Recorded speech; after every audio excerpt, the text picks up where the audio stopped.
I think one of the strangest things about Biggie is, if you don't know much about rapping, you might not realize how difficult what he was doing actually was, because he never sounded like he was working that hard. That's the trick. You hear Biggie rap and it feels like somebody talking, relaxed, conversational, almost casual. Then you actually start paying attention to what's happening, and it's ridiculous.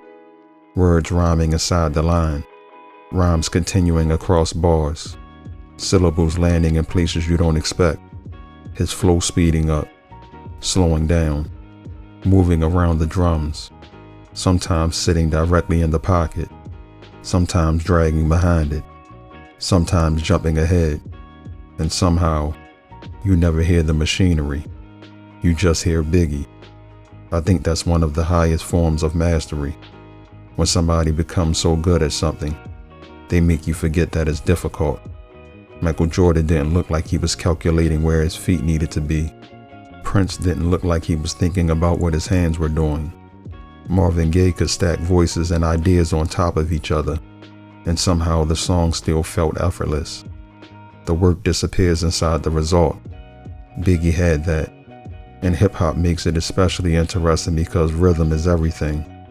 A rapper can write an incredible line, but it still has to live inside the beat. Where does the word land? Which syllable gets stretched? Where do you breathe? Where do you leave space? Biggie seemed to hear those spaces differently. He could take a beat that sounded like it should be rapped one way and find another pocket hiding inside it. And I think his voice was part of that too.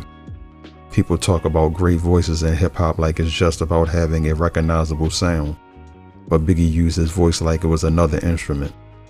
Heavy when it needed to be, playful, threatening, funny, smooth, sometimes all inside the same verse. And then there's the storytelling.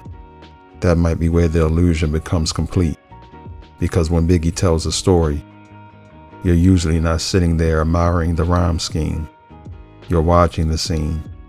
You can see the room, the car, the person he's talking to.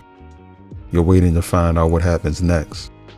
Meanwhile, he's doing things underneath the story that another rapper could spend hours trying to construct. But you don't hear the construction. You hear the story. Biggie made the difficulty disappear. And I think we sometimes misunderstand genius because we expect it to look complicated. We expect genius to announce itself. Look how many notes I can play. Look how many words I know. Look how difficult this is. But sometimes genius does the opposite. It takes something incredibly complicated and makes it feel obvious. Like there was never another way it could have been done. That's why imitation gets interesting. You can study Biggie, count the syllables, map the internal rhymes, study where he breathed, follow the pockets. You can understand exactly what happened and still not sound like that, because knowing the ingredients isn't the same as having the instinct. And maybe instinct is the part of mastery that's hardest to explain.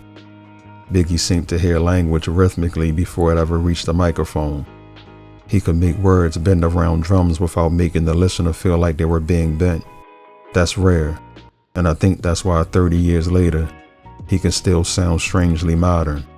Not because nobody learned from him. Hip-hop absolutely evolved. Rappers became more technically adventurous in all kinds of ways. But learning the technique doesn't automatically give you the touch. That exists in every art form. You can learn the rules of photography and never take a photograph anybody remembers. Learn every chord and never write a song everybody feels.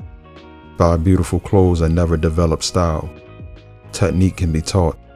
Taste is harder. Instinct is harder. And making all of it look effortless might be hardest of all. That's what I hear when I listen to Biggie. Not somebody trying to prove he was one of the greatest rappers alive. Just somebody doing extraordinarily difficult things, like they were the most natural thing in the world. And maybe that's one of the clearest signs that somebody has mastered their craft. The beginner makes the easy thing look hard. The expert makes the hard thing look possible. But every once in a while, somebody comes along who makes the hard thing look so easy, you almost forget it was hard at all.